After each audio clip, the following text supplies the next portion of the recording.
کیا بنگلہ دیش بھی مکہ دفاعی معاہدے میں شامل ہونے جا رہا ہے؟ یہ خبر اس لیے گردش کر رہی ہے کیونکہ محمد بن سلمان کی طرف سے بنگلہ دیش کے وزیر اعظم کو خصوصی دورے سعودی عرب کی دعوت دے دی گئی ہے، اور بھارت یہ دعویٰ کر رہا ہے کہ اس نے ایک ایسے 200 افراد کو گرفتار کیا ہے جس کا مبینہ طور پر تعلق پاکستان کی خفیہ ایجنسی ISI سے ہے۔ ان دونوں خبروں کے اثرات کیا ہو سکتے ہیں، پوری تفصیلات کیا ہے، ماہرین اس کے اوپر رائے کیا دے رہے ہیں، یہ تمام تر وہ چیزیں آج کے اس ولاگ میں شامل ہوں گی۔ تو آغاز کرتے ہیں آج کے اس ولاگ کا۔ السلام علیکم۔ آج تاریخ 18 اگست 2026 اور میں ہوں رضا عباس۔ آپ سے درخواست کی ویڈیو کو لائک اور چینل کو سبسکرائب ضرور کیجئے گا۔ میں یہ کوشش کروں گا کہ بات اس ویلاگ کے اندر ٹو دی پوائنٹ رہے، اور جو چیزیں ہم نے کمپائل کی ہیں یہ منو ان پڑھ کر میں آپ کے سامنے رکھوں تاکہ جو صورتحال ہے یہ سمجھنے میں بھی آپ کے لیے آسان ہو جائے کہ معاملہ جاتا وقت کہاں نظر آتا ہے۔ آپ کے علم میں ہے کہ پاکستان، سعودی عرب اور ترکی کے درمیان ایک دفاعی نوعیت کا معاہدہ ہوا ہے، مکہ ایگریمنٹ اس کو نام دیا گیا ہے۔ اس میں بعض ماہرین نے یہ خیال کیا، یہ جو میڈیا کے اندر جو خبریں گردش ہوئیں وہ یہ تھا کہ یہ نیٹو طرز کا معاہدہ ہے کہ اگر ایک ملک کے اوپر حملہ ہوتا ہے تو دونوں ممالک کے اوپر بھی جو حملہ یہ تصور کیا جاتا ہے، یعنی ایک پر حملہ تینوں پر تصور کیا جائے گا اور تینوں ممالک جو ہیں وہ ایکٹیو ہو جائیں گے۔ اب اس کے اندر یہ زیادہ ڈیبیٹ یہ کی جاتی تھی کہ بھائی آیا یہ واقعی نیٹو کے آرٹیکل 5 کی طرح ہے کہ اگر سعودی عرب پر حملہ ہوتا ہے، اگر پاکستان کے اوپر حملہ ہوتا ہے، اگر ترکی پر حملہ ہوتا ہے تو بقیہ کے جو دو ممالک ہیں یہ اپنی فوج کو وہاں پر بھیج دیں گے۔ تو اس معاملے کے اوپر ابہام اور کنفیوژن اب بھی باقی ہے، اور ایسا لگتا نہیں ہے کہ ایسا ہوگا۔ یہ اس صورت میں ایکٹیو ہوگا کہ اگر کسی بھی ملک کو زمینی مسئلہ یا زمینی خطرہ لاحق ہو جائے گا تو اس صورت میں عین ممکن ہے کہ باقی کی جو اتحادی ملک ہیں وہ اپنی فورس کو، مین پاور کو بھیج سکتے ہیں۔ اس سے پہلے کا جتنا تعاون ہے وہ پیچھے رہ کر تعاون ہے، انٹیلیجنس شیئرنگ کی بنیاد کے اوپر ہے، مشترکہ ٹیکنالوجی ٹرانسفر کے حوالے سے، اس قسم کی چیزوں کے حوالے سے ہے۔ ایک دم سے ایسا نہیں ہوگا کہ کوئی ملک اپنی جو فورس ہے وہ بھیج دے اور جا کر اس ملک کی جو لڑائی ہے وہ خود لے لے اور وہ لڑنا شروع کر دے۔ تو بہرحال اسی چیز کو آگے بڑھاتے ہوئے اب ترکی اور پاکستان کی طرف سے کہا گیا تھا کہ ہم اس ایگریمنٹ کو اوپن رکھنا چاہتے ہیں۔ اوپن سے مراد یہ ہے کہ اگر کوئی اور ملک بھی آنا چاہتا ہے تو ہم اس کو بھی کوشش کریں گے کہ اس کے اندر شامل کیا جائے۔ اب مصر کے لیے پوری بھرپور کوشش کر رہا ہے ترکی کہ کسی طرح مصر جو ہے یہ بھی اس معاہدے کے اندر شامل ہو جائے، چونکہ سعودی عرب اور مصر کے آپس میں اختلافات بھی کچھ ہیں، ان کو دور کیا جا رہا ہے۔ ترکی اس کے اندر ثالثی کا کردار ادا کر رہا ہے، ایڈریس کر رہا ہے، لیکن اس کے ساتھ ساتھ مصر کا بھی ایک معاملہ ہے۔ مصر بھی اتنی جلدی اس اتحاد کے اندر آنا نہیں چاہتا ہے۔ ہم نے مصر کے کردار کے حوالے سے بھی آپ کو بتایا تھا کہ وہ امریکہ کا انتہائی نزدیکی جو ہے وہ اتحادی مانا جاتا ہے، اور ایسا ہرگز نہیں ہو سکتا کہ اگر مصر جو ہے وہ مکہ معاہدے کے اندر جا رہا ہے تو امریکہ کی اجازت کے بغیر جائے گا یا امریکہ کی رضامندی کے بغیر جائے گا، تو ایسا ہوگا نہیں۔ البتہ جو چیز ہچکچا رہی ہے مصر کو وہ یہ کہ مصر زیادہ قریب جو ہے وہ متحدہ عرب امارات کے ہے یا ان ممالک کے ہے یا بحرین کے نزدیک ہے جو کہ سعودی عرب کے زیادہ مخالف سمجھے جاتے ہیں، تو ان کے ساتھ مصر کے ایک اچھے تعلقات ہیں۔ تو مصر اس ایگریمنٹ کے بعد خود کو ایک بیلنس، ایک توازن میں کیسے قائم رکھ سکتا ہے، مصر اس حوالے سے دیکھ رہا ہے کہ ہمیں اس معاہدے کے اندر جانا چاہیے یا نہیں جانا چاہیے۔ بہرحال اب اس کو مزید ایکسپینڈ کرنے کی باتیں بھی سامنے آ رہی ہیں۔ بنگلہ دیش کا نام کیوں سامنے آ رہا ہے؟ تو بنگلہ دیش کا ماجرا یہاں سے شروع ہوتا ہے کہ محمد بن سلمان جو کہ سعودی عرب کے ولی عہد ہیں، اور انہوں نے بنگلہ دیش کے وزیر اعظم یعنی کہ طارق رحمان کو سعودی عرب کے دورے کی خصوصی طور پر دعوت دی، اور سعودی جو سفیر ہیں عبداللہ جعفر بن ابی نے یہ دعوت طارق رحمان کو ڈھاکہ میں پیش کی۔ اور قابل ذکر بات یہ ہوتی ہے کہ جو طارق رحمان ہے بنگلہ دیش کے وزیر اعظم، انہوں نے بھارت کا وزٹ کرنا ہوتا ہے، لیکن یہ اپنے بھارت کے اس وزٹ کو یا تو انہوں نے جانے کا ارادہ ترک کر دیا یا پھر کچھ وقتوں کے لیے ممکن ہے کہ مؤخر کر دیا ہو کہ میں ابھی نہیں جا رہا، لیکن انہوں نے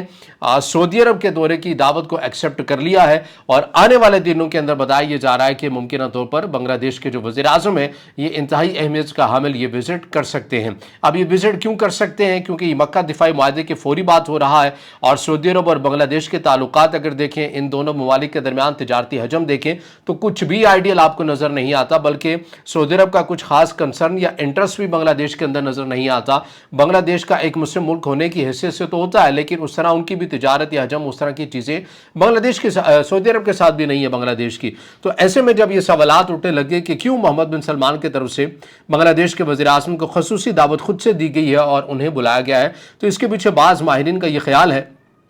کہ پاکستان یہ چاہتا ہے کہ بنگلہ دیش کو بھی اس کے اندر شامل کیا جائے، کیونکہ پاکستان جس طرح اپنی سیکیورٹی اور تصویراتی لحاظ سے جو پاکستان کے اوپر ایک چیز کو مسلط کرنے کی کوشش کی جاتی ہے تین اطراف سے، یعنی کہ ہم بات کریں بھارت کی سائڈ سے، بھارت کی سرحد سے ہمیں خطرہ رہتا ہے، افغانستان کے ساتھ ہمارے تعلقات اچھے نہیں ہیں، وہاں کی جو سرحد ہے وہ غیر محفوظ ہے، اور افغانستان کی سرحد کو غیر محفوظ ہونے کے ساتھ ساتھ بلوچستان و خیبر پختونخوا کی جو صورتحال ہے یہ بھی کچھ اچھی نہیں ہے۔ تو پاکستان ایک قسم کا تین اطراف سے مسائل کو جو ہے وہ فیس کرتا ہے۔ بھارت کی بات کریں تو بھارت صرف پاکستان اور چین کی حد تک رہتا ہے اور یہ ممالک کی حد تک رہتا ہے، اور بنگلہ دیش کو بھارت خود اپنی ایک تصویراتی ڈیپتھ بھی کہتا ہے، اسٹریٹجک ڈیپتھ بھی کہتا ہے، اور بنگلہ دیش اگر اس اتحاد کے اندر شامل ہو جاتا ہے تو ظاہر ہے پھر بھارت کے لیے ایک مسئلہ بڑا گمبھیر ہو جائے گا کہ جہاں پر وہ پاکستان اور چائنا کے قریب، ان کی سرحد کے قریب اپنی مین پاور وسائل کو زیادہ تر رکھتا ہے، اسے پھر بنگلہ دیش کی سرحد کے پاس بھی فوکس کرنا پڑے گا، اور تین ہی اطراف سے بھارت کو بھی جو خطرہ ہے وہ محسوس ہوگا اور اپنی تمام تر توانائیاں ان تین محاذوں کے اوپر لگاتا ہوا نظر آئے گا۔ ایسا نہیں ہے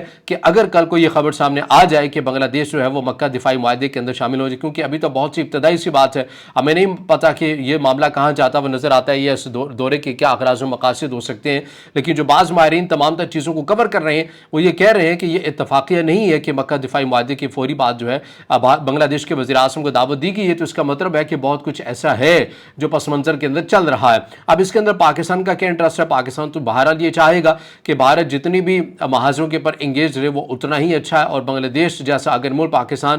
مکہ دفاعی معاہدے کے ساتھ اگر ان کا تعاون بڑھتا ہے تو اس کے اندر پاکستان ایسا نہیں ہوگا کہ پاکستان کو یہ اپنی مین پاور بنگلہ دیش کے اندر تعینات کر دے گا۔ ہاں البتہ یہ ضرور ہو سکتا ہے کہ دونوں ممالک کے درمیان جو انٹیلیجنس شیئرنگ ہے، جو مشترکہ ٹیکنالوجی کا ٹرانسفر ہے، کیونکہ چین کے ساتھ بنگلہ دیش کے اچھے تعلقات ہیں، پاکستان چین تصویراتی اقتصادی لحاظ سے دونوں ایک اہم پارٹنر اور اہم دوست ممالک سمجھے جاتے ہیں، تو اس حوالے سے جو بھارت ہے اس کے لیے کچھ اچھا پیغام نہیں ہے، اور اس وزٹ نے بھارت کے لیے، بھارت کے جو فیصلہ ساز حلقے ہیں ان کے لیے بھی مشکلات بڑھا دی ہیں، اور ایسا نہیں ہے کہ یہ خبر کوئی ابھی باہر آئی ہے تو بھارت کے جو فیصلہ ساز حلقے ہیں یہ پریشان ہوئے ہوں گے، اس سے پہلے اس کے اوپر تمام تر چیزوں کے اوپر کام کیا جا رہا تھا۔ ابھی ہم نے 3 سے 4 دن پہلے بھی آپ کے سامنے خبر رکھی تھی کہ بھارت کی خفیہ ایجنسی کے جو سربراہ ہیں انہوں نے ایک خاموش دورہ بنگلہ دیش کا کیا، جہاں پر انہوں نے بنگلہ دیش کے وزیر اعظم سے بھی ملاقات کی، دیگر حکام کے ساتھ بھی انہوں نے ملاقاتیں کی، اور پھر اس کے علاوہ بیک چینل ڈپلومیسی بنگلہ دیش کے ساتھ مسلسل جاری رہی، اور پوری بھرپور کوشش کی جا رہی ہے بھارت کی طرف سے کہ بنگلہ دیش کو دوسرے کیمپ میں جانے سے روکا جائے اور انہیں مسلسل انگیج کیا جائے۔ اب بنگلہ دیش ہوتا ہے یا نہیں ہوتا یہ تو بہرحال آنے والا وقت ہی بتائے گا، لیکن یہ یاد رکھیے کہ بنگلہ دیش کے ابھی جتنے بھی تجارتی نقطہ نظر سے جو مفادات ہیں وہ بھارت ہی کے ساتھ جڑے ہوئے ہیں۔ ایک بہت بڑی جو مین پاور ہے یہ انڈیا میں ہی جا کر اپنا علاج و معالجے کے لیے جاتے ہیں، جیسے افغانستان سے لوگ پاکستان میں آ جایا کرتے تھے، اسی طرح بنگلہ دیش سے جو لوگ ہیں وہ انڈیا میں جانا پریفر کیا کرتے تھے، وہاں علاج سستا بھی تھا اور ان کے نزدیک مؤثر بھی تھا۔ اسی طرح بارڈر ساتھ ہونے کے ساتھ ساتھ جو تجارتی ایکٹیویٹیز یا سرگرمیاں ہیں وہ بھی بہت زیادہ ہیں، تو بنگلہ دیش اور بھارت کا جو ڈھانچہ ہے اس میں تو کوئی شک نہیں ایک دوسرے کے لیے لازم ملزوم مانے جاتے ہیں، لیکن بنگلہ دیش کی عوام کے اندر جو آواز ہے وہ فی الحال بھارت کے حق میں نہیں ہے، وہ بھارت مخالف سینٹیمنٹس رکھتے ہیں، اور یہ وہ وجہ ہے کہ بنگلہ دیش کے جو حکام بالا ہیں وہ اثر نو اپنی خارجہ پالیسی کو ترتیب بھی دیتے ہوئے نظر آ رہے ہیں۔ تو ایک یہ معاملہ ہے بنگلہ دیش اور سعودی عرب کے معاملات کا اور مکہ دفاعی معاہدے کے حوالے سے۔ اب دوسری خبر ہم شامل کر لیتے ہیں، یہ بڑی ایک عام خبر سامنے آتی ہے کہ جو انڈیا کے وزیر داخلہ ہے انہوں نے اپنے social media x plate form کے اوپر یہ پوسٹ کیا کہ یہ دعویٰ کیا کہ مودی حکومت نے یوم آزادی یعنی کہ بھارت کی یوم آزادی 15 اگست کو سے قبل پاکستان کی خفیہ ایجنسی ISI کی مبینہ حمایت یافتہ شدت پسند تنظیم شہزاد بھٹی نیٹ ورک کو ختم کر دیا ہے۔ انہوں نے کہا کہ اس نیٹ ورک کے 200 سے زائد کارکنان کو گرفتار کیا گیا اور اس کے تخریبی حملوں کے منصوبوں کو ناکام بنا دیا گیا۔ بھارت کے وزیر داخلہ کے مطابق انڈین سیکیورٹی فورسز نے 14 ریاستوں میں مختلف مقامات پر مربوط اور ہم آہنگ کارروائیاں کرتے ہوئے اس نیٹ ورک کو توڑ دیا ہے۔ یہ یاد رکھیے کہ پاکستان نے بھی اس کا رد عمل دیا ہے، وہ میں آگے چل کر آپ کے سامنے رکھوں گا۔ انہوں نے اسے دہشت گردی کے خلاف انڈیا کی زیرو ٹالرنس پالیسی کی واضح مثال قرار دیا۔ اس آپریشن کی تفصیلات کیا تھیں؟ بھارتی وزارت داخلہ کے بیان کے مطابق، میڈیا رپورٹس کے مطابق یہ بڑا آپریشن 12 اگست 2026 کو کیا گیا۔ اس میں real time intelligence sharing system کے ذریعے مرکزی ایجنسیز اور ریاستی پولیس فورسز کے درمیان ہم آہنگی سے کام لیا گیا۔ حراست و گرفتاری 14 ریاستوں میں مجموعی طور پر 253 افراد کو حراست میں لیا گیا، جبکہ 200 سے زائد کو گرفتار کیا گیا۔ اب اس کے اندر یہ مجموعی طور کے پر اگر بات کریں جو خالصتاً بھارت کا یا بھارت جو دعویٰ کر رہا ہے کہ خالصتاً اس تنظیم یا اس نیٹ ورک سے جو جڑے ہوئے لوگ تھے وہ 200 تھے، باقی جو 50 یا 53 کی ہیں وہ ہو سکتا ہے کوئی اور ہو، ان کی کسی اور پوائنٹ آف ویو سے ان کے حوالے سے ہوں، لیکن انہیں بھی گرفتار کیا گیا۔ لیکن بھارت اس حوالے سے اشور ہے کہ 200 بندے کم از کم یہ تو پکے اسی نیٹ ورک کے ہیں، یہ دعویٰ کر رہے ہیں۔ اب کن کن ریاستوں سے کیا گیا؟ اتر پردیش سے 62 کیا گیا، ہریانہ سے 52، دلی سے 51، پنجاب سے 44، راجستھان سے 15 اور مہاراشٹر سے 8، اتراکھنڈ سے 5۔ اور اس کے علاوہ کرناٹک کی بات کریں، گجرات اور بہار کی بات کریں، اور اس میں ہر ایک میں تقریباً 3 کی بات جو ہے وہ کی جاتی ہے۔ ہماچل پردیش، جموں کشمیر، مقبوضہ کشمیر کی بھی بات کی جا رہی ہے، کیرالہ کی بات بھی کی جا رہی ہے کہ یہاں سے بھی کچھ افراد کو جو ہے یہ گرفتار کیا گیا ہے۔ اب اس کے اندر شہزاد بھٹی نیٹ ورک سے متعلق جو بھارت کا موقف ہے وہ یہ کہتے ہیں کہ یہ پاکستان کی خفیہ ایجنسی ISI کی اس کو حمایت حاصل ہے، انہیں وسائل دیا جاتا ہے، اور ان کے جو سرکردہ ہیں